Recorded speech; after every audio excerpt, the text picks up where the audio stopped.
1 p.m. Assalamu alaikum. This is Radio Pakistan. The news read by Daman Zaman. The headlines. A meeting of the Economic Coordination Committee is underway in Islamabad with the Finance Minister in the chair discussing the overall economic situation of the country. An anti-polio campaign is underway in selected districts across the country.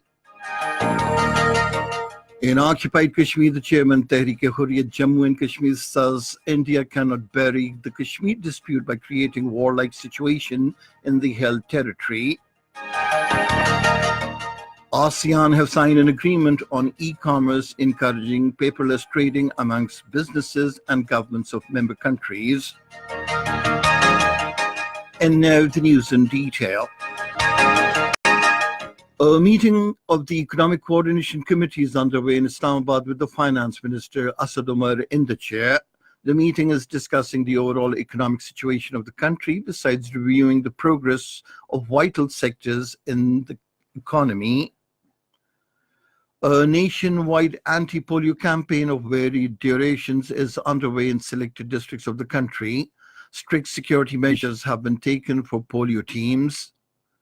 The Supreme Court has directed the Joint Investigation Team in the money laundering case to submit its report within 2 weeks about fake bank accounts. A three-member bench headed by the Chief Justice of Pakistan, Mr. Justice Mia Saqib Nisar, heard the case in Islamabad today. The Apex Court summoned Abdul Ghani Majid of Omni Group to appear in person at the next hearing.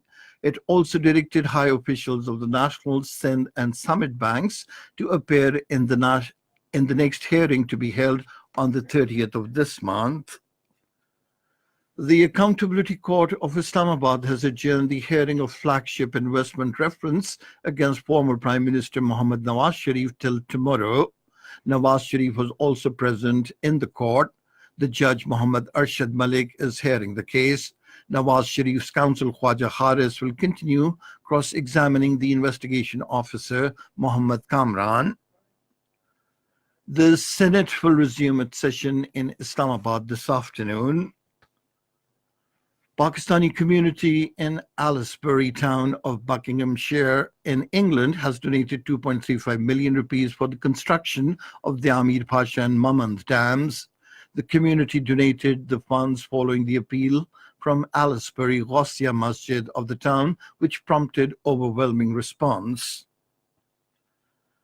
In occupied Kashmir, the chairman Tehreek-e-Hurriyat Jammu and Kashmir, Muhammad Ashraf Sahrai, has said Indian forces have unleashed a reign of terror in occupied Kashmir. In a statement, he said the Indian forces have created havoc in Gandarbal district, where the people were threatened and asked to report in forces camps. He said inhuman and brutal treatment of Kashmiris in the hands of Indian forces disregard all legal safeguards available to a human being. He said India cannot bury the Kashmir dispute by creating warlike situation. Trade ministers of the Association of Southeast Asian Nation member states have signed an agreement on e-commerce encouraging paperless trading between businesses and governments of the member countries to generate rapid and efficient transactions. Speaking at the signing ceremony, Singapore Minister for Trade and Industry Chan Chun Sing said agreement will enable ASEAN businesses to grow domestically, regionally and globally. In Afghanistan, thousands of people are protesting in Kabul, demanding the government to ensure security of districts in southern Ghazni and central Uruzgan provinces. The protesters called on the government to purge Khas Uruzgan, Jaghori and Malistan districts from Taliban presence and dispatch emergency assistance to displaced families. Taliban's attacks in these districts since the past 15 days had led dozens of people killed and forced many families to leave their homes. The Sri Lankan President Maithripala Sirisena says his decision to dissolve the parliament and call for a snap parliamentary election was to avoid violence in the country.